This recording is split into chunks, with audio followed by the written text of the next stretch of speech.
Good morning, everybody. I'm so pleased to be here. I'm Jennifer Ferrari, the proud CEO of the Education Research and Development Institute. Today is a very special day because it's the last exec chat of the year. We've been fortunate enough to bring wonderful speakers throughout the year, throughout the pandemic, to really connect the ERDI community and to talk about matters that matter most. So today is extra special because we have two wonderful authors with us today. We have Dr. Bobbi Kurshan and Ms. Kathy Hurley here, who are no strangers to authoring books. But today they'll be with us to go through their latest book, my signed copy here. It's Innovate Hers, Why Purpose-Driven Entrepreneurial Women Rise to the Top.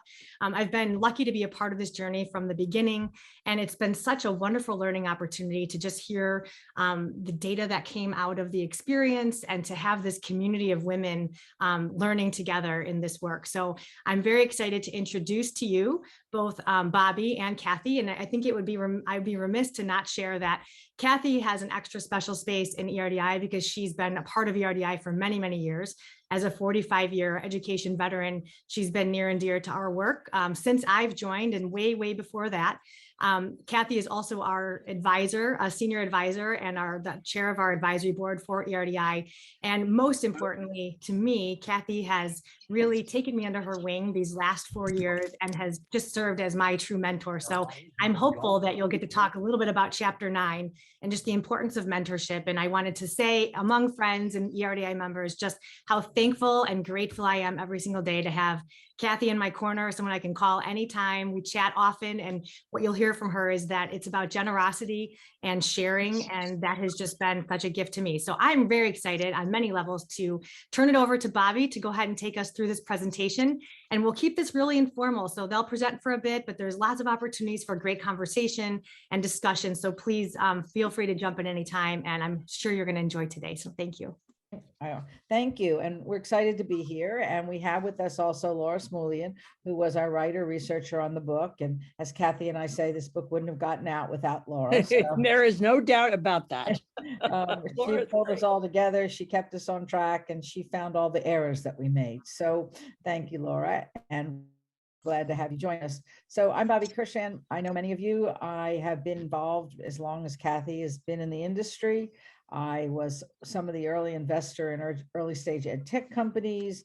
I have been a professor. I've been a math teacher. So I have what I call the ecosystem of educational innovation. I've been an investor, a researcher, an educator, and I have also been involved in the funding of companies and looking at the kind of ecosystem that needs to be built to create innovation.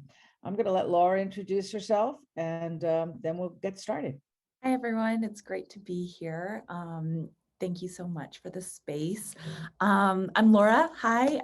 I have been in education all across the board for the past 8 years, spanning the space of both entrepreneurship and education, having worked in a school in Guatemala City that was just getting off the ground called Acton Academy, and then now working as an instructional designer and also on this amazing book.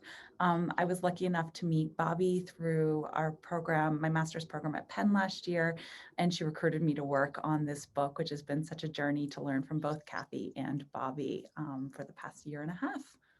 Great. And Kathy, everybody knows you, but did you want to add anything? Well, just that you said I've been in the industry a long time, but a lot of people don't know I started out in New Jersey as a special ed teacher.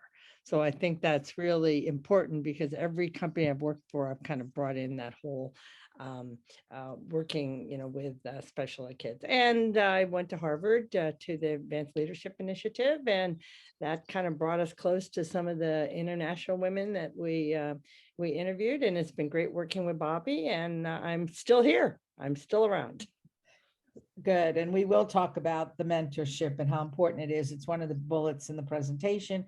So we'll get to lots of topics on that. And we're having an election in Washington, D.C. Anybody else on the phone from Washington, D.C.?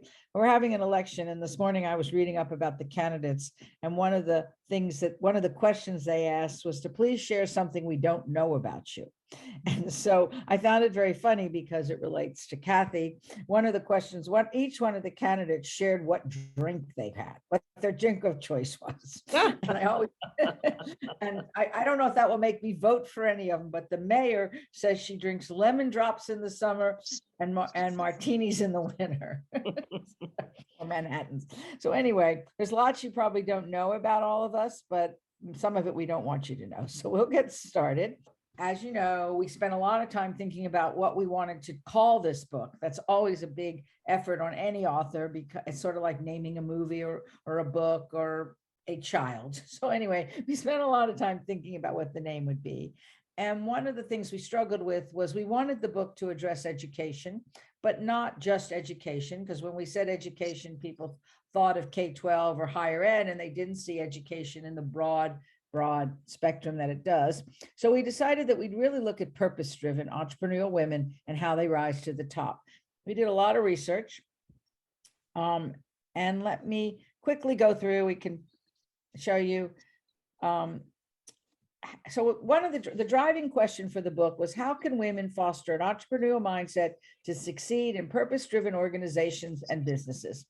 So it was a big question, and we kind of wanted to do this when Kathy and I thought about why we wanted to write this book, is we both had been looking at this field of women and entrepreneurs and leadership, and we wanted a way to bring this together, and we wanted to share the data around it. I had been doing research for 10 years at the University of Pennsylvania in the Graduate School of Education around entrepreneurial mindset and entrepreneurs. But I didn't want to write another academic article. If any of you've Googled, you've probably see that I write lots of academic articles, have written lots of academic books, and of course, 3 people probably read them.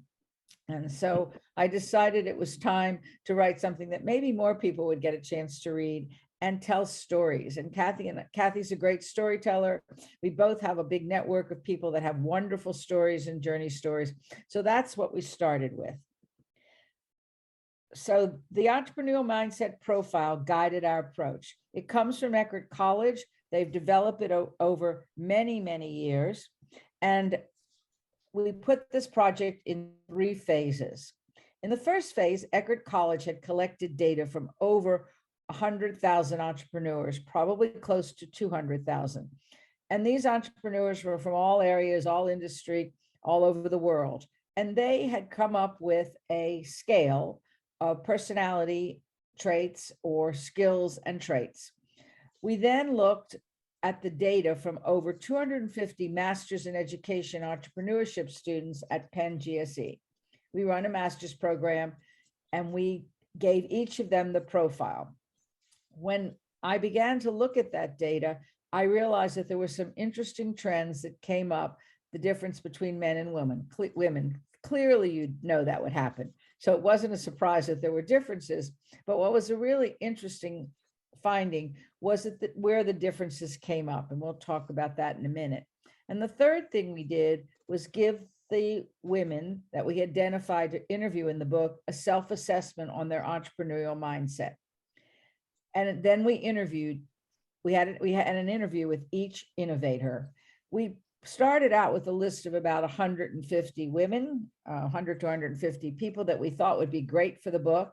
Clearly, we weren't going to interview 150 women, but we then began to look at the diversity. The book, as you can see from some charts I'll show you in a little bit, it's quite diverse from all over the world and all age groups and all industries. And if you've bought the book at this point, you can find that same data in the back of the book. So what is the difference between traits and skills, which is what we looked at? So there are 7 traits and 7 skills. And the traits are things that you have, basically what you're kind of born with. And the skills are things that we might be able to help you with, and what we might be able to teach you or to improve your skills with. And they're kind of obvious. I'm sure all of you recognize these definitions and these traits. We gave each person this self-assessment. The self-assessment asks 4 questions. Which of the below of your personality traits and skills are your strongest and weakest skills, your greatest need for improvement, and which for your team are your team's strongest and weakest skills. And we gathered this data and we looked at it. And then, as I said, we interviewed each of the women. The interview lasted an hour. And again, at the back of the book, you will find the questions we asked them in addition to this self-assessment that we gave them. So what do we learn from the research? This is the fun part of the conversation. So we learned a couple of really interesting things. Women are risk takers, just as you'd expect, and men entrepreneurs or people with an entrepreneurial mindset are also risk takers. But women are more calculated risk takers. They think about the data. They think about the opportunity. They think about the do no harm. They are very careful about the risks they take. However, they don't take risks. They take as much risk as men. They're more thoughtful about it, but they don't slow down because of it. They also return more money to their investors than male entrepreneurs. Or, as you know, in education, they often attract more data, they attract more funding, and they have students that succeed. We wish that there were more men in those fields also. I think somebody needs to get on mute. I'm working on it. Yeah. Great. The second thing we learned was women have a very high self-confidence. Again, all entrepreneurs do. As a matter of fact, we often think that they are somewhat overconfident. And this, by the way, I refer to entrepreneurs as that wonderful teacher in the classroom, that great administrator. It doesn't have to be somebody that's starting a business. And we never positioned it as that. This was always positioned as the definition of entrepreneur is when you're developing an idea, a process, or a skill that's going to change a current one for the better and to be able to scale it. So that applies to whether you're teaching in the classroom, whether you're running a school district, or whether you're creating a startup. But women have high self-confidence, but they more often than men experience the imposter syndrome. I'd love to hear from you all about this point because more women are in the education field. Does the imposter syndrome play out the same way? Is that a reason why we wouldn't have necessarily as many women becoming leaders in the education field, in the classrooms, in the schools and administration? More and more are, but is this an item that impacts that? All of the women we interviewed talked about the imposter syndrome, that they had gotten someplace and then they were ready for the next job. They went in and their boss, whether a man or a woman, would say, well, I want you to apply for this, or I want you to do this. And the first question out of many women was, well, I'm not ready for it. Maybe I should do something else first. And so at some point in their careers, they have experienced this imposter syndrome. They often get over it. Clearly, they get over it if they've risen to the top. The third thing we found out is women score high on interpersonal sensitivity, or the empathy scale, in the EMP, which leads to better retention of teams and effective collaboration. This was a really important finding. We looked at empathy. Clearly, women are known for being more empathetic. But what was most interesting in what we found out was that they used that to create teams that stayed together longer, teams that were more collaborative. And the third thing that we found out, it goes to the retention, we found out that women are able to fire people better than men. They go in and they say, I think this isn't the right fit for you. Maybe I can help you find out what would be a better position for you. Often men in the same situation say, we're reorganizing and I'm going to give you a severance package and it's time to move on. So women are much more empathetic about their teams and the collaboration with their teams. We heard that over and over again. One of the women in the book has had like 90% or more of her team with her since she started her organization in India quite a while ago. I don't remember exactly the date. Kathy, maybe you remember how long she's had that organization, but a long time. The last thing we learned is women have a high need to achieve. But when they were asked to list their strengths, they did not list this strength. And probably they didn't list it and talking to her about it, is they didn't want to seem overconfident, or that they were aggressive, that they weren't in charge in the same way. So while they do have a high need to achieve, it's a positive trait for them, not a negative trait, but they didn't see it as a strength. We all also know that many women that are become leaders or rise to the top are the firstborn child. So they feel like they've had to overachieve, and they've also had to take care of their brothers or sisters, or they were the role model for their brothers or sisters.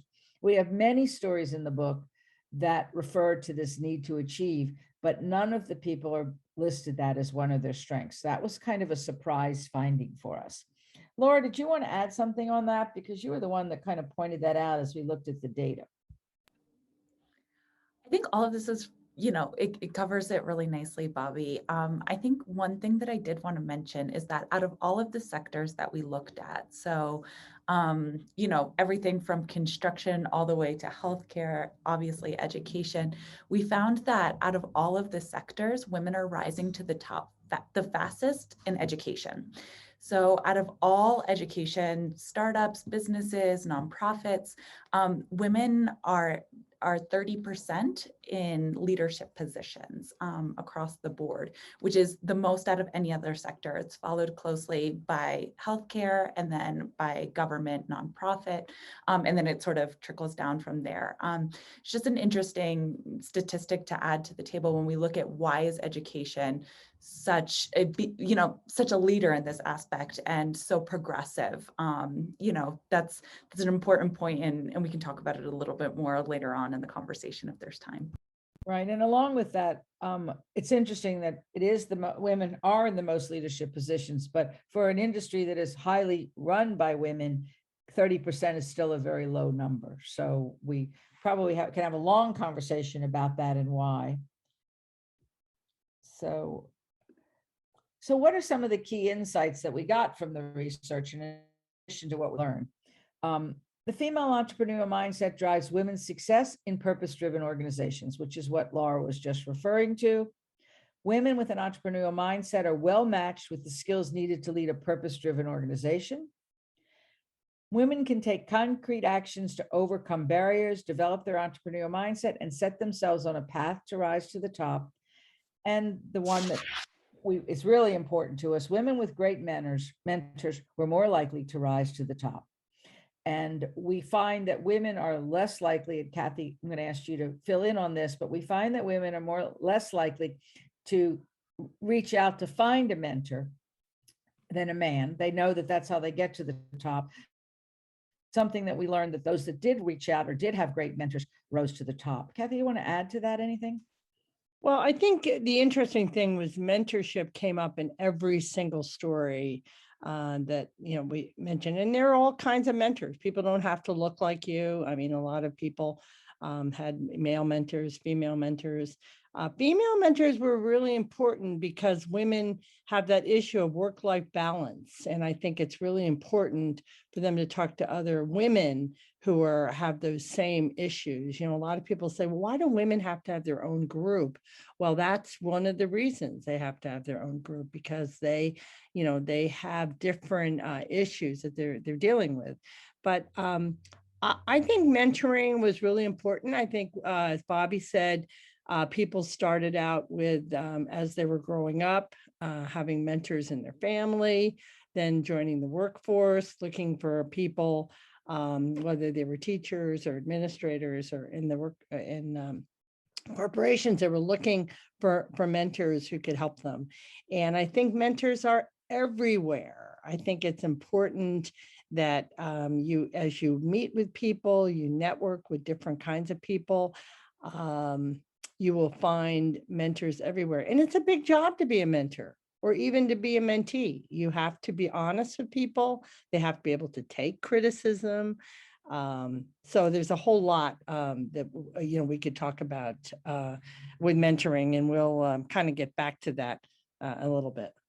The other thing that from these insights, as you can see, is it's driven by the entrepreneurial mindset, which is a new framework. Many of us grew up with the Myers-Briggs, and everybody was giving their staff or their faculty the Myers-Briggs to look at their personality.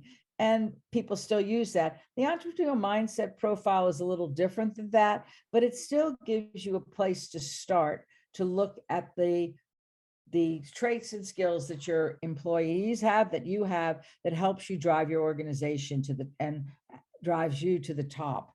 It was a really interesting profile. Laura and I were trained to deliver it. I have gone into several school districts and worked with their team to give everybody their mindset profile and then do the analysis of it. When I was getting certified, I made Kathy take it and then I gave her the feedback. Yep. So it was interesting. And what was most interesting between Kathy and I was that we had different traits but they were complementary traits, which really pointed out to us how we ended up working together on this book. And it was fun to take it. It's fun for your teachers to take it. It's fun for your administrators to take it. And Laura and I are certified, so we're more than welcome to come in and do a workshop for your group that looks at their mindsets and how they can apply that. The other thing is, Bobbi, I just wanted to say is because this was an international book where we interviewed women from with 5 different continents, they were all the same. Everyone has had the same issues as we talked about traits and skills. And I thought there was something interesting. Last week, we did a podcast with Chris Deedy, who many people know from Harvard, and he talked a lot about dispositions. And I've been thinking about that all week. And the dispositions kind of ties in with traits. How do you grow up? Do you grow up with the disposition to have those traits? I thought that was kind of fascinating. Something else, maybe another book, who knows? We also found out, which along with that, and in that podcast we did is with silver linings, and it is on our website at innovators.org. If you go to the resources and video, you can click the link. This podcast will also be listed there as soon as it's available. So we did have a great conversation with him. And one of the other things that what Kathy was mentioning in dispositions, we asked every single one of our interviewees whether they thought entrepreneurs were born or made, which kind of goes to that same disposition question. The answer was across the board. Most people believe that you were born, but that you could improve or be made a better entrepreneur or a better leader by understanding your mindset and working to look at it. But there are certain people that really are made to be teachers. There's certain people that are made to be mathematicians. I'm a math teacher by training, and I knew I could teach people to do math. I couldn't teach them to be a mathematician. It was innate to them. And that's quite a distinction. The same thing's true with teachers. I know there are people that are made to be teachers. I can make them better teachers, but I can't make you a teacher if it doesn't fit your personality or your internal mindset. And we found that out about all of our entrepreneurs too. So here's as I told you, these charts are in the back of the book. We interviewed in 29, because Kathy and I are included in the data here, but we interviewed 27 people and we each tell our story. Kathy tells her story in chapter 9 and I tell my story in chapter 1. So we included it in the general demographics. We tried to be as diverse as possible. So we have a 50-50 almost diversity from in the thing. And we also have a pretty good region. It would globally, we tried to get something or someone from every one of the continents. We didn't have anybody from Antarctica. So, but we did pretty well. And we enjoyed every single person that we talked to. And as you probably know, Kathy and I have friends all over the world. So we reached out to our networks and identified the people from around the world. The entrepreneur that we interviewed with on Silver Linings was Nisha. Read her story. It's a great story in the book. She's from South Africa and Tanzania. And she started a company called Ubongo, which is the Sesame animated program for all over Africa, sub-Saharan Africa. She, during COVID, her company grew like crazy. So we've got people from everywhere. So you should definitely take a look at that. We also found out that they had one thing in common: success. All of the people we interviewed were successful in what they were doing. Doesn't mean they became the CEO, although many of the people in the book we interviewed were the CEOs or the founders of their companies. Some were great leaders in other ways. We also gave you what type of organization they were from. Nonprofit and startup were the largest categories, but that you would expect since we started looking at entrepreneurs. But we also had school leaders, people that had started new schools or were school leaders. We had people from think tanks, running professional development organizations, and coming from corporate. The age, of course, was diverse. When I first looked at this, and Kathy and I tried really hard, because we were in the wrong age category, to make sure we brought in people from other categories. Surprisingly, the largest majority were between 40 and 49. And not that they were the majority, because we also had 20% under 30. So it was still a large number in most categories. But what was really interesting was in looking at these numbers, does it take you to be 40, between 40 and 49 to rise to the top? But yet we talked to people in our other category that had risen to the top at 26, like Katie. I don't know if Katie's on, but Katie's was quite young when she started her company and has risen to the top. So Bobbi, can I interrupt for a second? I have a quick question. Sure, please do.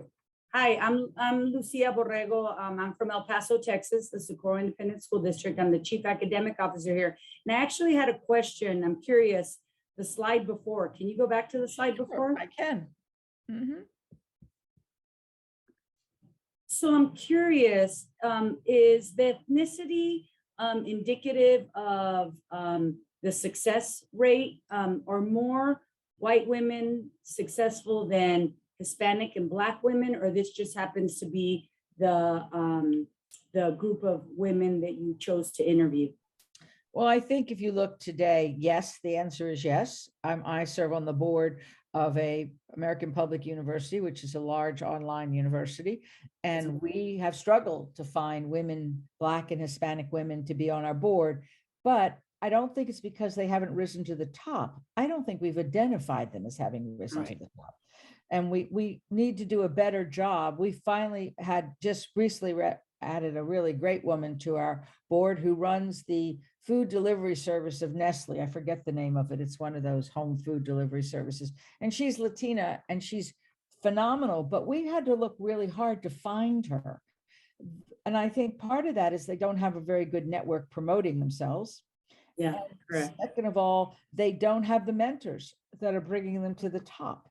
So, and they are building up a set of mentors. I'm sure you mentor a lot of these women in your own position.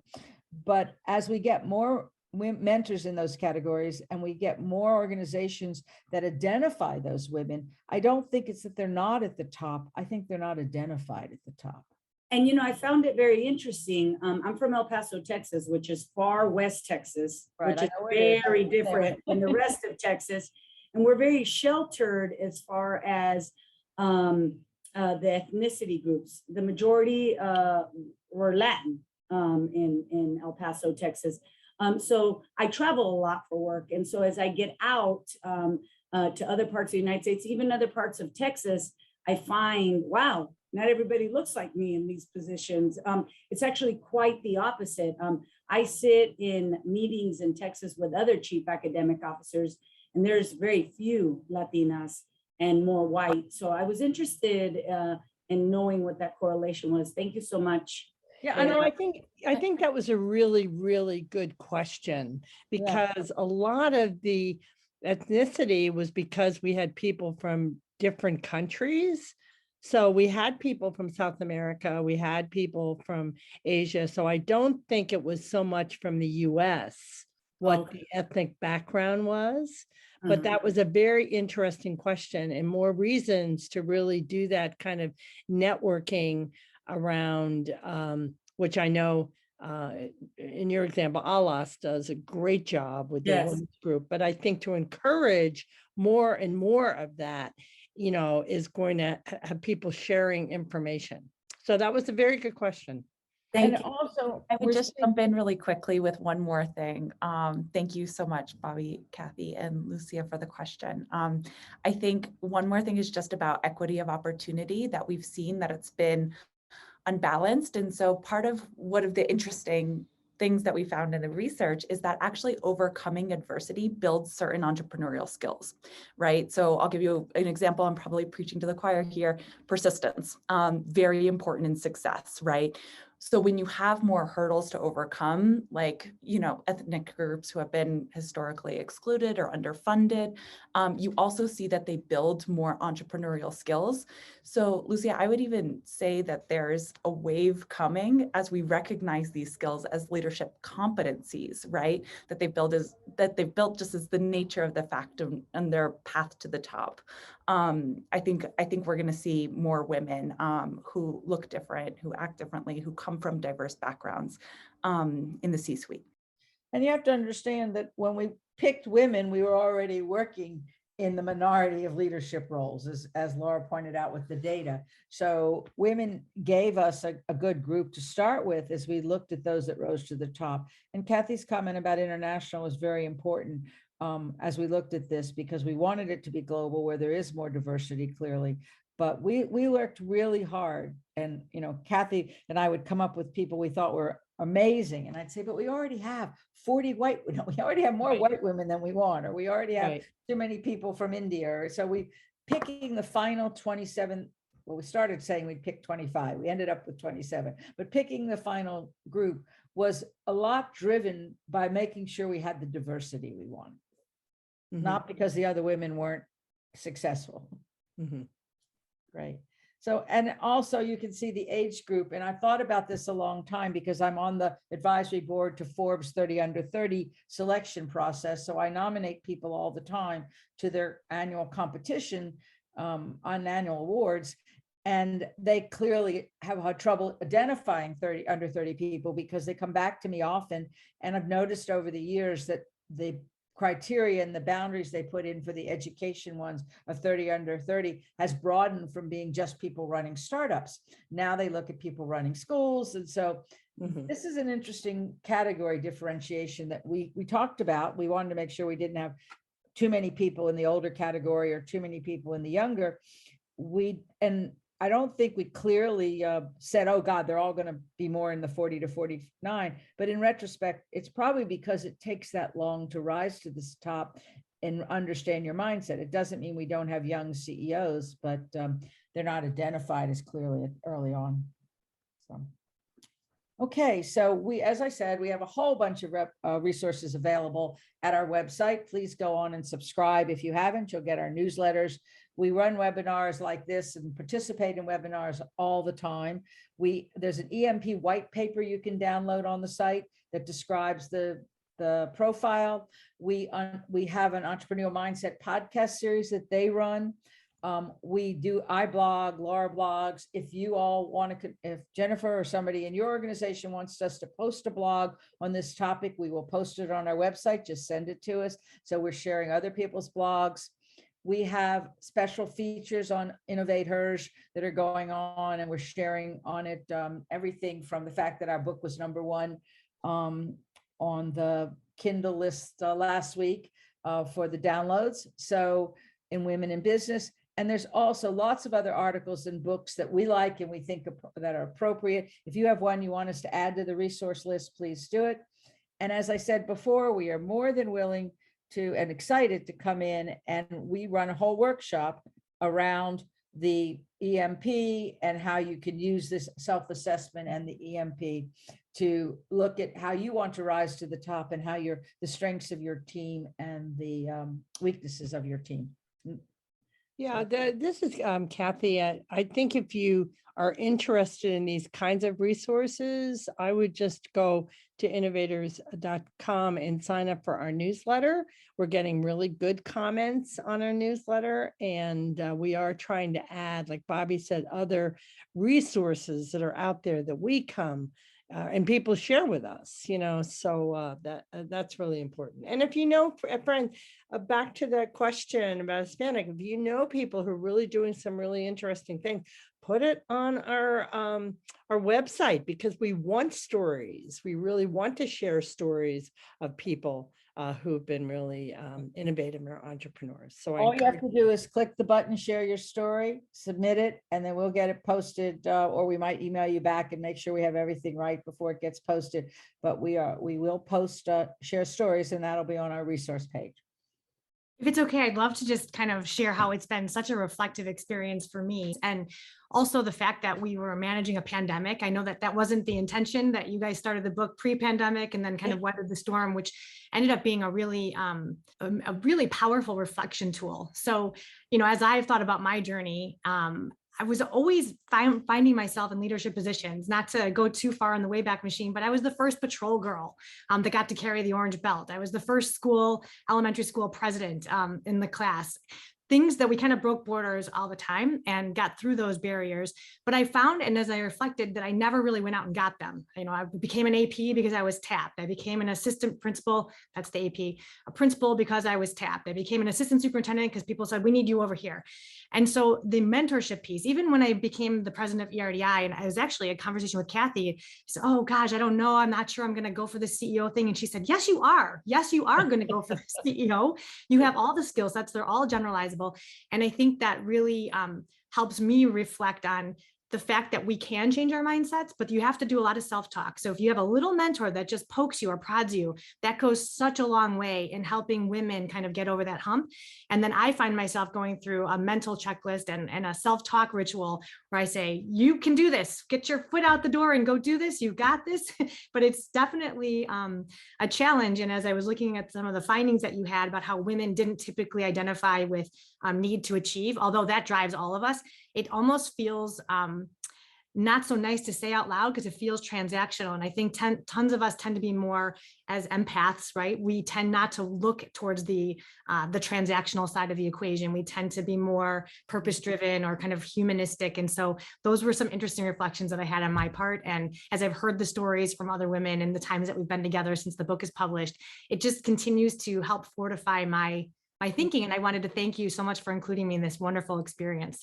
Well, you know, it's so funny listening to you, Jennifer, because there are, and Bobbi usually talks about this, but, you know, when we went back to write the stories, a lot of the women were like, well, I didn't say that. I didn't say that I didn't need to achieve. We're like, well, we have it on tape. Yes, you did say that.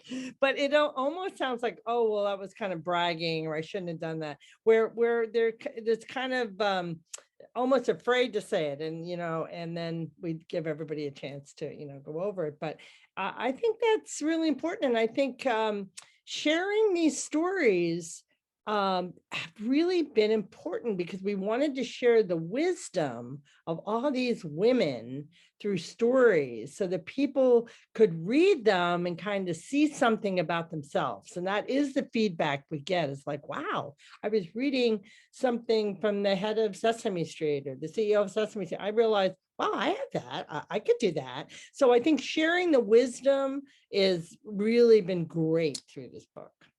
Yes. I would just jump in and echo everything that Kathy and Jen are saying. You know, it's really interesting. And I think I mentioned this to this audience because I know it's an education group. So a lot of the women became comfortable talking about need to achieve through talking about the people that they were serving. So if we look at it in the context of education, we talk about our students, right? So let's look at the results from when I came in to when I left, and our students are doing so great and they're doing wonderful. And so it didn't matter if it was education, if it was healthcare, you know, patients being helped, if it was a nonprofit, you know, people being served. They lit up, right, when they talked about their achievements, but they didn't feel comfortable talking about it as a direct result of their own leadership competencies, but rather just as something that had happened, which was really, really interesting. I see a lot of nodding. Sounds like people resonate with that. Yeah. And Hector, I'm not going to leave you out. I have, oh, I'm sorry. I have two thoughts that I want to share. The first one is, as you're looking at women in leadership, we're hearing women sort of getting tapped, like Jennifer was alluding to. And as we look at the statistics across the United States, only 25% of the superintendents in the United States are women. And most of those, they're not women of color. They're, 25% are women. And that's something that as I'm listening and I'm thinking about some of the conversation here this morning, it has been so rich. And what I really appreciate, Bobbi, is the tools that you're showing. The idea that we have certain traits that are innate versus the skills that we can develop. And so that's one idea that I think is really worth pulling into the educational forum and taking that and sharing that with women broad-based where we can. And then the other thought that I have is I was an elementary school principal years ago. And in California, we had an accountability set up here that went from 0 to 1,000. And I was sent to a school that was at 497. That wasn't very good. It was sort of an F. And I looked at this little school and I thought it's not good enough for these kids because I wouldn't send my own children here. And so we began working and working and working. And when our state's threshold for proficiency was 800, and the year that we hit 800, it was unbelievable that we did that. I asked the teachers, I said, tell me how we did this. How did we do this? It happened in your classrooms. That's where the magic happened. And do you know what the teachers said to me? They said it wasn't us, it was the kids. When we were at 497, do you know what the teacher said to me? It's not us, it's these kids that are failing. And so in turn, mainly women on my staff. And what's interesting about this, and I've, kind of flown this idea up the flagpole a lot, is that we're really talking about efficacy. When teachers have kids that aren't achieving, they feel helpless, like they can't move the marble, they cannot move the plumb line for their kids. And so they blame the kids. And we all know that happens. But what I had never heard were teachers refusing to take the credit when the marble did move. Mhm. And so I stood in front of them and I said, whoa, whoa, whoa, folks. Our zip code didn't change, and the neighborhood isn't birthing different kinds of babies. They're the same babies that this neighborhood has been giving us for years. And so what is the variable? The variable is what's happening in your classrooms. And I think that as you're saying here in this forum that, women sort of have a hard time, they give another reason for the success. They put other people up in front instead of accolading. And we don't want to turn all of our gender into arrogant people. We want to continue to be humble and kind, but we also need to look at things through a realistic lens and understand where the change agents are and what it is. Jennifer, as you were promoted to different positions, it's because you were a change agent. And, you were being tapped for a reason. It wasn't, just tapping somebody at the mall because they're a good shopper. You were being tapped because you brought some talent to the table. And so, as we look at this, I think that efficacy is a huge piece. And have we in our gender been socialized to be less efficacious or to be embarrassed about our successes? I so appreciate this work, and I especially appreciate that it's rooted in research and that it's rooted in a conceptual design that has a structure that can be replicated. I just want to say thank you so much, Kathy and Bobbi. It's wonderful. Thank you. And I wanted to point out, as I said, we didn't just look at this. I haven't, on my 10 years of research on this topic, at women. I've looked at the male entrepreneurial mindset also, and I have a whole raft of findings around that. But I was so fascinated by the differentiator in women, I picked women first to look at. But I also think that this data and what we've done here applies to working with your males in your Right. that you work with, because they need to understand not only their own mindsets, but the mindset of the women that they're working with, so that they can pull upon the strengths and pull upon the things that need mentoring by them, and how to mentor, because it requires you to mentor differently if you truly understand the mindset of the women and the men. But so I've written several articles, more academic, about all of the people in the mindset category, in all of the entrepreneurs. So this book, while we loved it being about women, it does work to understand it from men too.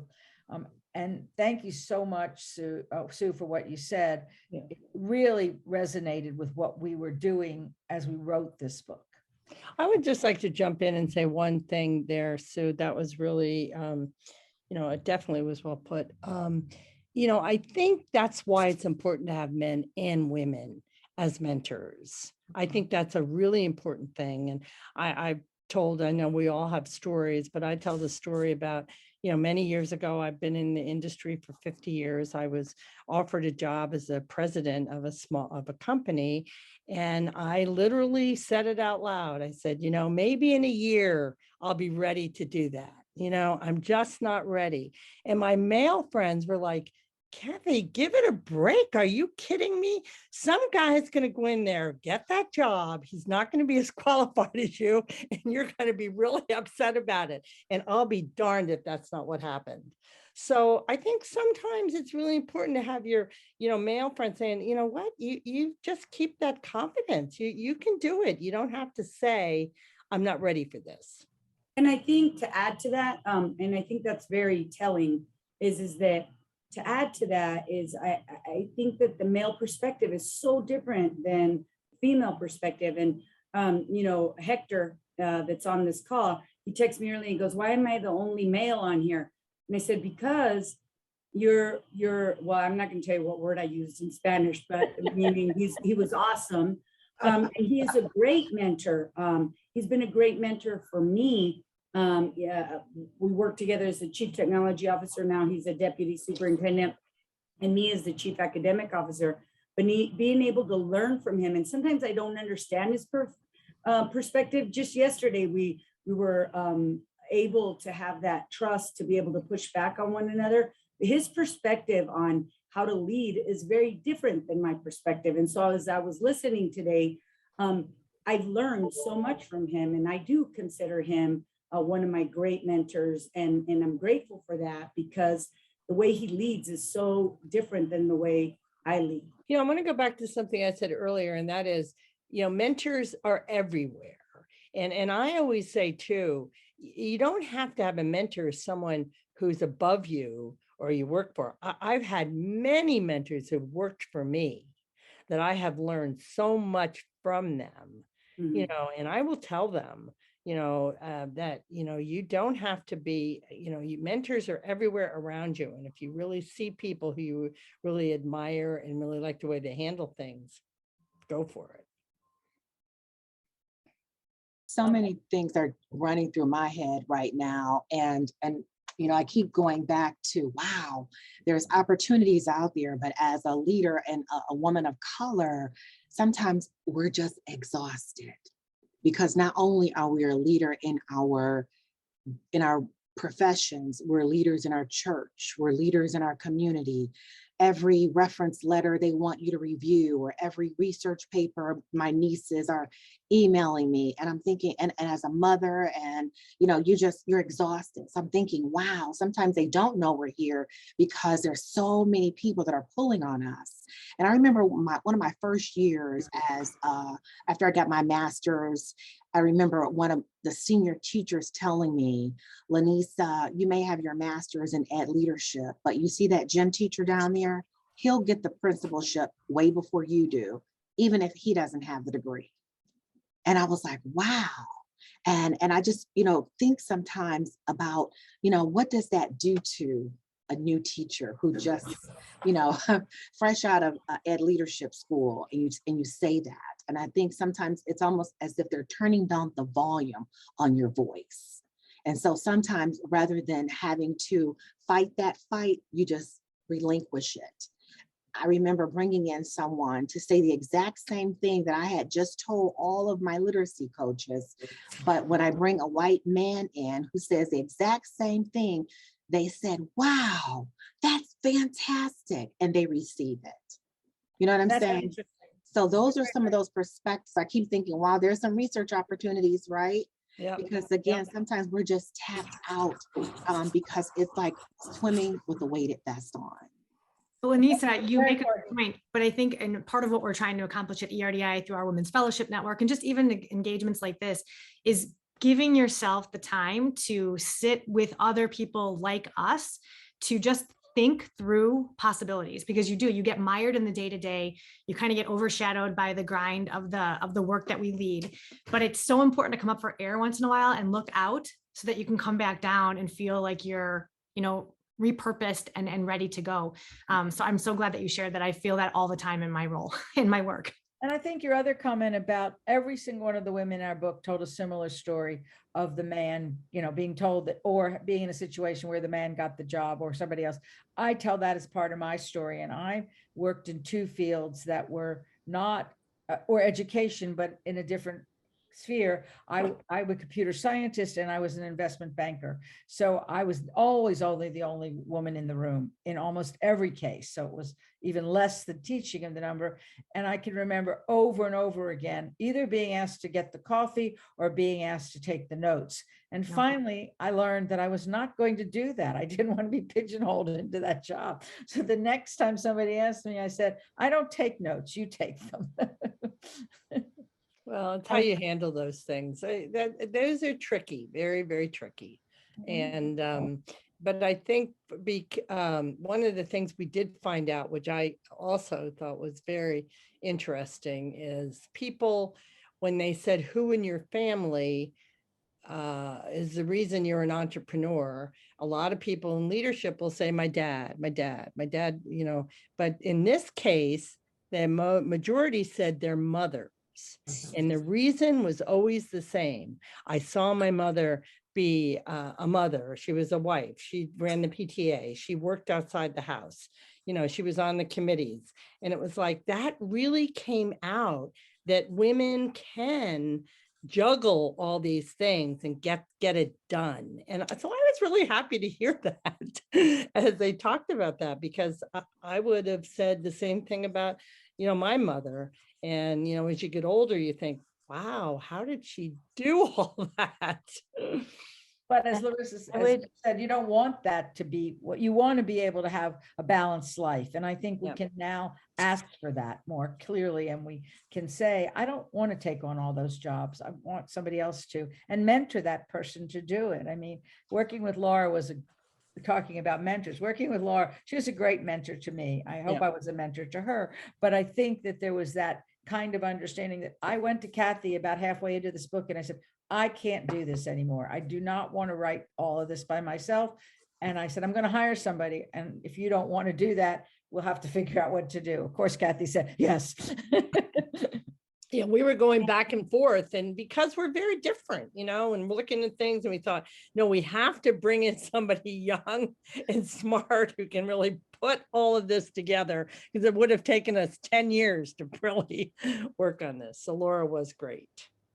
I would just add, Lanisa, I want to go back to what you said, I think, and really just validate it and sit with that for a second. Because if we look, okay, let's say there are 3 open positions in leadership and education, 2 out of 3 are going to men, 1 out of 3 are going to women. Of that, the majority are going to white women, right? And so one of the women who we interviewed in the book had this really great quote, and she said, you kind of got to see it to be it.